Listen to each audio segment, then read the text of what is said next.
चलिए एक बार फिर से आप सभी का स्वागत है हमारे YouTube चैनल पर। देखिए आज की इस वीडियो में बात करेंगे class 11th Hindi model set number 2 की। आज हम लोग हिंदी इलेक्टिव का मॉडल सेट नंबर 2 को देखेंगे, ठीक है। इससे पहले मैंने 1 का वीडियो बना दिया है। अगर आप सभी ने सेट 1 को नहीं देखा है तो जाके फटाक से चैनल में देख लें। चलिए पहला अगर बात कर सकते हैं क्वेश्चन की, देखिए आपका पहला क्वेश्चन का उत्तर आपको सबसे पहले इस गद्यांश को पढ़ना होगा, फिर आपका उत्तर मिलेगा। तो देखिए बहुत छोटा सा गद्यांश है, आप इसे तुरंत पढ़ लीजिए, आपको दिक्कत नहीं होना चाहिए। देखिए आपको यहाँ से पहला क्वेश्चन की बात कर सकते हैं। तो पहला जो आपका क्वेश्चन पूछा जा रहा है कि हंसी, ठीक है, किसकी अभिव्यक्ति है। तो देखिए जब आप गद्यांश को पढ़ेगा तो आपको समझ में आ जाएगा, ठीक है। तो आपका करेक्ट उत्तर की बात कर सकते हैं तो ऑप्शन में जो सी दिखाई दे रहा है, ठीक है, भीतरी आनंद की सही से उत्तर हो जाता है, ठीक है। हंसी किसकी अभिव्यक्ति है, भीतरी आनंद की। तो यानी कि एक का सही उत्तर ऑप्शन नंबर 3 हो जाएगा। चलिए दूसरा प्रश्न की बात करेंगे। आपका प्रश्न पूछा जा रहा है कि जितना हंसोगे उतनी बढ़ेगी क्या। तो अगर आप हंसते हो तो क्या बढ़ेगी वो आपको बताना है। तो जितना हंसिएगा उतना आपका क्या बढ़ेगा, ताकत बढ़ेगा, आयु बढ़ेगा, ठीक है। तो करेक्ट आंसर आपका ऑप्शन में जो डी दिखाई दे रहा है, आयु आपका सही से उत्तर होगा, ठीक है। क्या होगा, आयु। तो करेक्ट आंसर ऑप्शन नंबर यहाँ 2 दिखाई दे रहा है सही से उत्तर, सॉरी 2 बोले 4 जो दिखाई दे रहा है, आयु आपका सही से उत्तर हो जाता है, ठीक है, 2 का 4। चलिए आगे बात करेंगे तीसरा प्रश्न की। पूछा जा रहा है कि कौन अपने, ठीक है, कर्मों पर हमेशा विजेता रहता था। तो ठीक है 3 का अगर उत्तर की बात कर सकते हैं तो ऑप्शन नंबर जो ए दिखाई दे रहा है आप, ठीक है, ए देखिए हीरोक्लेस आपका सही से उत्तर हो जाएगा, ठीक है। यहाँ पे 2 आदमी का उदाहरण लिया गया है, एक जो कि कम हंसता था और एक ज़्यादा हंसता था। तो दोनों के विषय में यहाँ पे बताया गया है। तो आप जब गद्यांश को पढ़ेगा आपको समझ में आ जाएगा। तो 3 का ऑप्शन नंबर यहाँ पे जो ए दिखाई दे रहा है आपका सही से उत्तर हो जाएगा। चलिए आगे बात करेंगे चौथा प्रश्न की। और यहाँ पे आपका प्रश्न पूछा जा रहा है कि जीवन का दूसरा नाम क्या है। तो देखिए जीवन का जो दूसरा नाम है वो है आपका ठीक है। ऑप्शन में जो डी बात कर सकते हैं ये सभी के सभी हो जाएगा, ठीक है। 4 का ऑप्शन नंबर डी, चाहे वो हंसी खुशी हो, प्रसन्न रहना भी है और जिंदा, ठीक है, जिंदा दिली, तो सभी के सभी आपका सही से उत्तर हो जाता है। इसी प्रकार ऑप्शन नंबर 4 का ऑप्शन नंबर डी सही से उत्तर हो जाएगा। चलिए बात करेंगे 5वां प्रश्न की। और आपका 5वां प्रश्न का उत्तर 5 से लेकर 8 का प्रश्न का उत्तर आपको फिर यहाँ से आपको पढ़ना है ध्यान से, और इस पद्यांश के अंदर आपको यहाँ पे उत्तर मिल जाएगा। तो आप क्या कीजिए, सबसे पहले इस पद्यांश को पढ़ लीजिए जिससे आपको दिक्कत ना हो। चलिए उत्तर आपका बात करेंगे तो पहला यहाँ पे 5वां नंबर प्रश्न क्या पूछा जा रहा है कि मधु की तुलना किससे की गई है। तो देखिए यहाँ पे जो मधु की तुलना की गई है वो की गई है मनुष्यता से। किससे, मनुष्यता से। यानी कि करेक्ट आंसर ऑप्शन में जो 3 जी दिखाई दे रहा है सी आपका मनुष्यता आपका सही से उत्तर हो जाएगा। चलिए छठा प्रश्न की बात करेंगे। पूछा जा रहा है कि कवि को अपने पूर्वजों की याद कब आती है। तो ये कवि को अपने पूर्वजों की याद जो आती है वो आती है मधुमक्खियों को देखकर। कब, मधुमक्खियों को देखकर। तो करेक्ट आंसर आपका ऑप्शन में जो ए दिखाई दे रहा है मधुमक्खियों को देखकर आपका सही से उत्तर हो जाता है। चलिए 7वां प्रश्न आपका क्या पूछा जा रहा है कि कवि ने, ठीक है, किसे एक बाघ की संज्ञा दी है। तो कवि ने जो बाघ की संज्ञा दी है वो आपका दिया है देश को। किसे, देश को। तो करेक्ट आंसर ऑप्शन में यहाँ पे जो आपका डी दिखाई दे रहा है देश आपका सही से उत्तर हो जाता है। चलिए 8वां प्रश्न की बात करेंगे। यहाँ पे आपका प्रश्न पूछा जा रहा है कि पूर्वजों के संबंध में इनमें से कौन सी बात सही है। तो पूर्वजों के संबंध में जो यह बात सही है इन ऑप्शनों में से बात कर सकते हैं। तो ऑप्शन में यहाँ पे जो आपका बी दिखाई दे रहा है वे सभी के साथ भेदभाव नहीं करते थे, ठीक है। तो करेक्ट आंसर ऑप्शन में अब जो बी दिखाई दे रहा है कि वे किसी के साथ, ठीक है, वो भेदभाव नहीं करते थे, चाहे वो किसी को कोई भी हो, ठीक है, भेदभाव नहीं करते थे। तो 8 का ऑप्शन में यहाँ जो 2 दिखाई दे रहा है बी आपका सही से उत्तर हो जाता है। चलिए अगला बात करेंगे 9वां प्रश्न की। और देखिए आपका 9वां जो प्रश्न बनेगा 9 से लेकर 18 तक आपका जितने भी प्रश्न बनेंगे सारा का सारा बनेगा आपका अभिव्यक्ति एवं माध्यम से। तो आप क्या कीजिए, जितने भी अभिव्यक्ति एवं माध्यम हैं उनका वीडियो देख लें, या तो फिर मैं एक स्पेशल वीडियो बनाऊंगा उससे देख लें, और साथ ही साथ आपका मॉडल पेपर में जितना भी अभिव्यक्ति माध्यम से बनता हो सारा का सारा कर लें, क्योंकि देखिए 8-9 नंबर बहुत बड़ी नंबर होती है, ठीक है। तो चलिए बात करते हैं 9वां प्रश्न की। पूछा जा रहा है कि भारत, ठीक है, भारत का पहला छापाखाना कब खुला। तो देखिए भारत का जो पहला छापाखाना खुला था वो खुला था आपका 1556 में। कब, 1556 में। यानी कि ऑप्शन में यहाँ पे जो आपका अब बी दिखाई दे रहा है सही से उत्तर हो जाता, ठीक है। और कब खुला था, वो खुला था 56 में, गोवा में खुला था। कहाँ पे, गोवा में खुला था। इस बात को भी आप लोग ध्यान में रखिए, गोवा में खुला था 1556 में। Option number B correct answer हो जाता है। चलिए 10वां प्रश्न की बात करेंगे। पूछा जा रहा है कि वर्तमान में प्रकाशित होने वाले दैनिक समाचार पत्र के नाम है। तो वर्तमान में जो भी प्रकाशित हो रहा है उसका बात कर सकते हैं तो वो हो जाएगा हिंदुस्तान। क्या होगा, हिंदुस्तान। वर्तमान में पूछा गया, देखिए प्रेजेंट टाइम में तो देखिए बंगाल गजट अभी तो है नहीं, ठीक है। आपका उद्दंड मार्तन की बात करेंगे तो वो भी अभी है नहीं। फिर बात कर सकते हैं बनारस अखबार की, भी नहीं। तो अभी वर्तमान में जो अभी चल रहा है वो चल रहा है आपका क्या, द हिंदुस्तान। तो करेक्ट आंसर आपको ऑप्शन नंबर जो ए दिखाई दे रहा है, करंट में यानी कि वर्तमान में, सही सा उत्तर ऑप्शन नंबर ए हिंदुस्तान हो जाएगा। चलिए तो चलिए बात कर लेते हैं अगला प्रश्न की। पूछा जा रहा है कि निम्न में से कौन एक समाचार चैनल है, ठीक है। यहाँ पर समाचार चैनल की बात की है, ऑप्शन दिया हुआ आज तक, जी टीवी, ठीक है, स्टार स्पोर्ट्स और एम टीवी। तो इनमें से जिसमें समाचार देता है तो सभी को सभी पता है कि आज तक में समाचार देता है, किसमें, आज तक में। बाकी बात आपका जी टीवी हो गया, स्पोर्ट्स हो गया, इसमें क्या होता है कि किसी में सीरियल देता है, किसी में स्पोर्ट्स के बारे में देता है, किसी में मूवी देता है। लेकिन जो आज तक है, ठीक है, इसमें आपका न्यूज़ देता है, यानी कि करेक्ट आंसर आपका ऑप्शन में जो ए दिखा दे रहा आज तक आपका सही सा उत्तर हो जाएगा। चलिए 12वां प्रश्न की बात करेंगे। यहाँ पे प्रश्न पूछा जा रहा है कि निम्नलिखित में से कौन अखबार नहीं है। यहाँ पे बोला गया कि कौन आपका अखबार नहीं है। 4 ऑप्शन दिया है। देखिए प्रभात खबर, ये तो आपका अखबार आता है, ठीक है। द हिंदुस्तान भी आपका आता है और आपका दैनिक जागरण भी अखबार है, यानी कि जो चंपक बचता है, चंपक आपका अखबार नहीं है, ठीक है। तो करेक्ट आंसर आपका ऑप्शन में जो 4 दिखाई दे रहा है, डी आपका अखबार नहीं है, सही सा उत्तर हो जाएगा, ठीक है। बाकी आपका हिंदुस्तान हो गया, प्रभात खबर हो गया, दैनिक जागरण हो गया, सारा का सारा आपका अखबार है, ठीक है। तो करेक्ट आंसर ऑप्शन नंबर 4 हो जाएगा। चलिए बात करेंगे 13वां नंबर प्रश्न की। पूछा जा रहा है कि रिपोर्टर को हिंदी में क्या कहते हैं।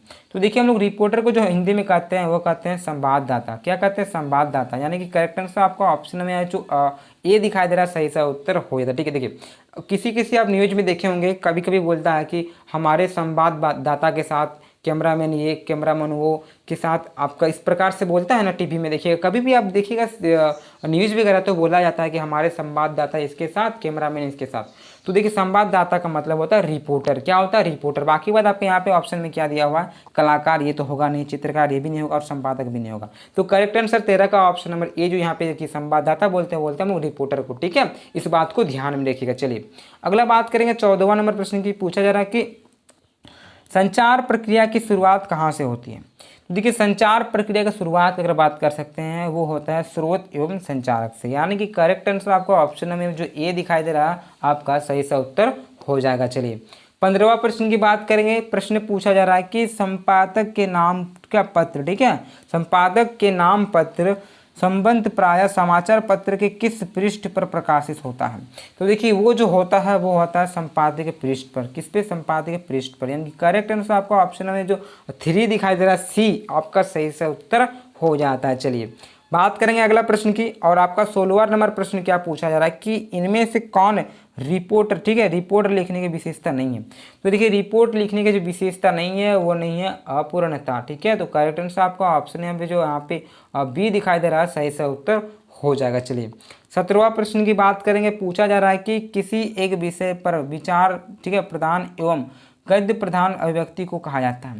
देखिए वो जो आप कहा जाता है 17 का ऑप्शन में ये डी दिखाई दे रहा है आलेख आपका सही सा उत्तर हो जाएगा। क्या, आलेख। चलिए बात करेंगे 18वां नंबर प्रश्न की, और यहाँ पे पूछा जा रहा है कि फीचर लेखन की विशेषता नहीं है। तो देखिए फीचर लेखन की जो आपका विशेषता नहीं है वो आपका हो जाएगा नीरज शोध रिपोर्टिंग, यानी कि करेक्ट आंसर आपका ऑप्शन में जो 3 दिखाई दे रहा है सी आपका सही सा उत्तर हो जाता है। चलिए इसी प्रकार बात करेंगे अगला प्रश्न की।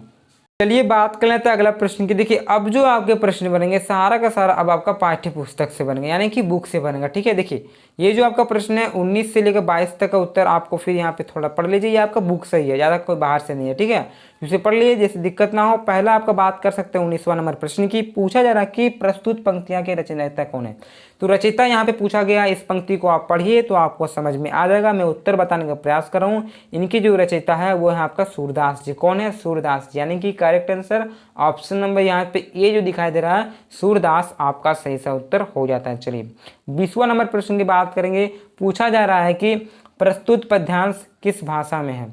तो ये जो है आपका भाषा की बात कर सकते हैं तो है ब्रज भाषा। कौन सी भाषा, ब्रज भाषा, यानी कि करेक्ट आंसर आपका ऑप्शन में जो 3 दिखाई दे रहा है सी आपका सही से उत्तर हो जाता है। चलिए 21वां नंबर प्रश्न की बात करेंगे। पूछा जा रहा है कि यहाँ वक्ता कौन है, ठीक है। तो वक्ता की बात कही गई तो यहाँ पे वक्ता जो है वो है गोपी। कौन है, गोपी। तो करेक्ट आंसर आपका ऑप्शन में जो बी दिखाई दे रहा है गोपी आपका सही सा उत्तर हो जाता है। चलिए 22वां नंबर प्रश्न की बात करेंगे। पूछा जा रहा है कि उपयुक्त पद्यांश में कौन सा भाव प्रकट हुआ है। यहाँ पे भाव बताना है आपको, तो ये जो हुआ है वो हुआ आपका ईर्ष्या की, किसी ईर्ष्या की, यानी कि करेक्ट आंसर आपका ऑप्शन में जो डी दिखाई दे रहा है ईर्ष्या आपका सही सा उत्तर हो जाता है। चलिए अगला बात करते 23वां नंबर प्रश्न की, और यहाँ पे जो आपका प्रश्न पूछा जा रहा है कि सूरदास किसके उपासक थे। ठीक है, तो सूरदास की बात कर सकते हैं तो ये हो जाएगा श्री कृष्ण की, किसके, श्री कृष्ण की, यानी कि करेक्ट आंसर आपका ऑप्शन में जो यहाँ पे ए दिखाई दे रहा है श्री कृष्ण आपका सही सा उत्तर हो जाता है। चलिए तो चलिए बात कर लेते हैं 24वां नंबर प्रश्न की। पूछा जा रहा है कि कबीर के पदों में किस पर व्यंग किया गया है। तो आपका सही से उत्तर ऑप्शन नंबर यहाँ पे ए दिखाई दे रहा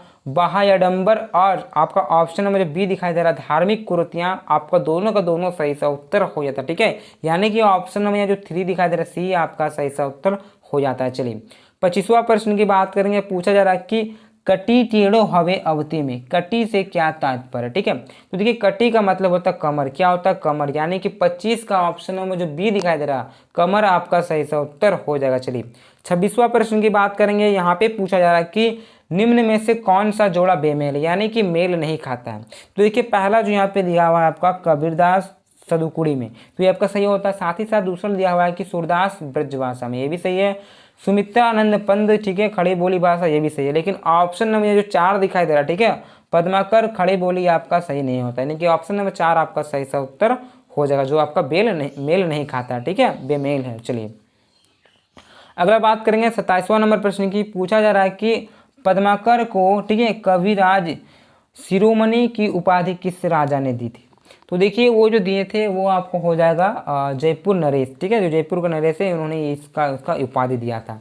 तो 27 का ऑप्शन नंबर यहाँ पे सी दिखाई दे रहा है, सही सा उत्तर हो जाता है। इसी प्रकार बात करेंगे हम लोग 28वां नंबर प्रश्न की, और देखिए 28 से 31 का उत्तर आपको क्या करना है, छोटा सा लाइन है 2 लाइन से पढ़ लेना। ठीक है, तो ये आपका सारा का सारा बुक से। चलिए उत्तर क्या है, प्रश्न पूछा जा रहा है 28वां नंबर की, प्रस्तुत पंक्तियां में किस पाठ से ली गई है।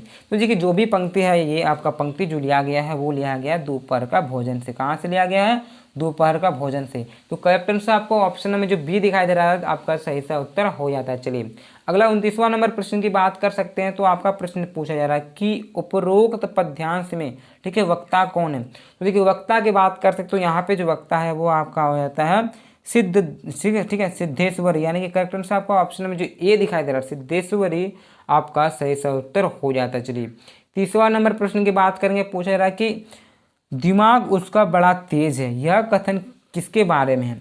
तो देखिए ये जो कथन कहा गया है वो कहा गया मोहन के बारे में। किसके बारे में, मोहन के बारे में, यानी कि करेक्ट आंसर ऑप्शन में जो 4 दिखाई दे रहा है डी मोहन आपका सही सा उत्तर हो जाता है। ठीक है, चलिए 31वां नंबर प्रश्न की बात करेंगे। पूछा जा रहा है कि उपरांत, ठीक है, उपरोक्त पंक्तियां के रचयिता कौन है। तो ये जो पंक्ति है इनके रचनाकार की बात कर सकते हैं तो वो हो जाएगा अमरकांत। कौन हो जाएंगे, अमरकांत, यानी कि 31 का ऑप्शन नंबर जो यहाँ पे सी दिखाई दे रहा है आपका सही सा उत्तर हो जाएगा। चलिए तो चलिए देख लेते हैं अगला प्रश्न। पूछा जा रहा है कि भर दोपहर में वह अंधेरे के डर से कांपने लगते हैं, आदमी को डराना कितना आसान है, यह पंक्ति किस पाठ से है। तो देखिए इस पंक्ति जो है ये आपका लिया गया है टार्च बेचने वाला से। किसके, टार्च बेचने वाला, यानी करेक्ट आंसर आपका ऑप्शन में जो बी दिया है आपका सही सा उत्तर हो जाएगा। ठीक है, चलिए आगे प्रश्न की बात करेंगे। 33वां नंबर प्रश्न पूछा रहा है कि गूंगे पाठ में गूंगा किस तरह अपनी बातों को दूसरे के सामने प्रकट करता है। देखिए गूंगा जो अपने आप जो भी वो कहना चाहता है वो जो प्रकट करता है वो करता है इशारा करके। देखिए क्योंकि देखिए जो भी गूंगा रहेगा वो तो बोल सकता नहीं है, ठीक है, तो इसलिए इशारा करके करता है। क्या करके, इशारा करके, यानी कि 33 का ऑप्शन नंबर जो ए दिखाई दे रहा है आपका सही सा उत्तर हो जाता है। ठीक है, चलिए और अगला बात करेंगे हम लोग प्रश्न की। तो आपका 34वां नंबर आपका प्रश्न क्या पूछा जा रहा है कि हामिद के पिता की मृत्यु किस बीमारी से हुई थी। तो देखिए हामिद जो है इनकी जो पिता है उनका मृत्यु किससे हुआ तो आपको बताना। तो जो बीमारी था वो था हैजा। कौन सा बीमारी, हैजा, यानी कि करेक्ट आंसर आपका ऑप्शन में जो यहाँ पे ए दिखाई दे रहा है हैजा आपका सही से उत्तर हो जाता है। चलिए 35वां नंबर प्रश्न की बात करेंगे। पूछा जा रहा है कि निम्न में से कौन हामिद के साथ ईद मेला देखने नहीं गया। तो देखिए वो मेला नहीं गया था, वो आपका यहाँ पे मित्र दिया है, उसमें आपको चयन करना है। तो 35 में जो यहाँ पे 4 दिया हुआ आपका देखिए मुर्तजा आपका सही सा उत्तर हो जाए। ठीक है, मुर्तजा नहीं गया था, बाकी बात आपका मोहसिन भी गया था, महमूद भी गया था और आपका सम्मी भी गए थे। ठीक है, तो 35 का ऑप्शन में जो 4 दिखाई दे रहा है डी आपका सही सा उत्तर हो जाता है। चलिए 36वां प्रश्न की बात कर लेते हैं। प्रश्न पूछा जा रहा है कि मुंशी चंद्रिका प्रसाद ने कसम रखने के लिए क्या मांगा। तो देखिए वो मांगा था, तो आपका 36 का ये ऑप्शन में से ऑप्शन में जो थी हो जाएगा आप सी गुड़ आपका सही सा उत्तर हो जाएगा। ठीक है, क्या हो जाएगा, गुड़। क्या रखा, गुड़ मांगा था। चलिए आगे बात करेंगे हम लोग, जब उसे कसम दे दिया था ना तो वो क्या बोले, तो गुड़ बना दो। गुड़ का मतलब उससे शरबत टाइप का। चलिए 37वां प्रश्न की बात करेंगे। पूछा गया है कि अंडे के छिलके किस प्रकार के एकांकी है। तो देखिए अंडे के छिलके है ना वो है आपका पारिवारिक, यानी कि करेक्ट आंसर आपको ऑप्शन में जो सी दिखाई दे रहा है, ठीक है, पारिवारिक आपका सही सा उत्तर हो जाता है। चलिए 38वां नंबर प्रश्न की बात करेंगे। प्रश्न पूछा जा रहा है कि अंडे के छिलके पाठ के आरंभ में, ठीक है, अम्मी जी की क्या, ठीक है, कैसी तस्वीर उभरी थी। तो देखिए 38 का बात कर सकते हैं, तो वो हो जाएगा परंपरावादी स्त्री। क्या, परंपरावादी स्त्री, यानी कि करेक्ट आंसर आपको ऑप्शन में जो ए दिखाई दे रहा है 38 का ए आपका सही सा उत्तर हो जाता है। चलिए 38वां हो गया। अब बात करेंगे 39वां नंबर प्रश्न की। यहाँ पे पूछा जा रहा है कि वीणा कौन सी पुस्तक पढ़ती थी। तो देखिए वीणा जो पुस्तक पढ़ती थी वो पढ़ती थी आपका चंद्रकांता। ठीक है, चंद्रकांता आपका ऑप्शन में जो सी दिखाई दे रहा है आपका सही सा उत्तर हो जाएगा। चलिए आगे प्रश्न की बात करेंगे, और आपका जो अंतिम प्रश्न है और 40वां प्रश्न है जो कि बहुत ही महत्वपूर्ण है, इसे भी देख लेते हैं। क्या पूछा जा रहा है कि वीणा और राधा के, ठीक है, मध्य क्या संबंध है। तो देखिए इसके जो संबंध थे ना, क्या था आपको पता है ना, क्या था, देवरानी और जेठानी। तो क्वेश्चन ऑप्शन नंबर ये 4 दिखाई दे रहा है आपका सही सा उत्तर देवरानी और जेठानी हो जाता है। इसी प्रकार आपका जो मॉडल सेट नंबर 2 होता है वो समाप्त होता है। अगर आप सभी ने हमारे टेलीग्राम चैनल को ज्वाइन नहीं किया है तो सबसे पहले आप हमारे टेलीग्राम चैनल को ज्वाइन कर लें, क्योंकि मैं वहाँ पे भी कुछ कुछ देता रहता हूँ, तो आप फटाफट ज्वाइन हो जाए। मैं लिंक डाल दूंगा डिस्क्रिप्शन में। टेलीग्राम चैनल को अगर सर्च मारना चाहते हैं, अगर नहीं मिलता आपको, लिंक नहीं खोल पाते हैं, तो सर्च मारिएगा निखिल स्टडी क्लासेस टेलीग्राम में, आपको मिल जाएगा। हमारा लोगो पता हुआ है, मेरा जो चैनल का लोगो है वही लोगो है। साथ ही हमारे चैनल को भी सब्सक्राइब कर लें। क्या होगा इसमें कि जब भी मैं वीडियो डालूँ तो सबसे पहले आप देख पाएँ, उसके बाद अदरवाइज कोई भी सर्च मार के मेरा वीडियो देखे तो देखे। ठीक है, मैं जैसे वीडियो अपलोड करूँगा तो आपके पास नोटिफिकेशन चल जाएगा, आप फटाक से देख सकते हैं, आपको पता चल जाएगा कि मैं कौन सा वीडियो अपलोड कर रहा हूँ। तो फटाफट आप लोग अपना क्या कीजिए, हमारे चैनल को सब्सक्राइब कर लिए, साथ ही साथ अपने मित्रों को भी शेयर कर दीजिए, क्योंकि आपका एग्जाम बहुत ही नज़दीक है। तो तब तक के लिए धन्यवाद। इसी प्रकार हम लोग दूसरे वीडियो मिलते हैं हम लोग। जय हिंद, जय भारत।